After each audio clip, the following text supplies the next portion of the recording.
നാട്ടിലെ നല്ലവരായ ചെറുപ്പക്കാരുടെ കല്യാണം മുടക്കുന്ന എത്രയോ വലിയ ഹാജിയാക്കന്മാര്, നിസ്കരിക്കുന്നവര്, നോമ്പ് പിടിക്കുന്നവരുണ്ട്. പല ചെറുപ്പക്കാരുടെയും സങ്കടം അതാണ്. കല്യാണം മുടക്കിയിട്ട് ഒരു ചെറുപ്പക്കാരന്റെ ജീവിതം തകർത്തിട്ട് രക്ഷപ്പെടാമെന്നൊരു ഉപമഹരി കരുതണ്ട.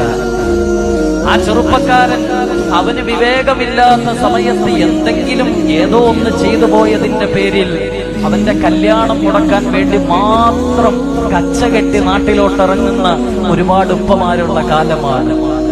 വല്ലാഹി, ഒരാളുടെ ജീവിതം തകർത്തിട്ടുണ്ടോ നമ്മൾ? ഒരാൾക്കുള്ള ഹൈർ നമ്മൾ തടഞ്ഞിട്ടുണ്ടോ? ഒരാളുടെ സന്തോഷം നമ്മൾ ഊതിക്കെടുത്തിയിട്ടുണ്ടോ? ഒരാളുടെ നല്ല ജീവിതം നമ്മൾ ഇല്ലാതാക്കി കളഞ്ഞിട്ടുണ്ടോ? എഴുതി വെച്ചോളിൻ, അതിന്റെ കണക്ക് നാളെ റബ്ബിന്റെ മുന്നിൽ നമ്മൾ പറയേണ്ടി വരും.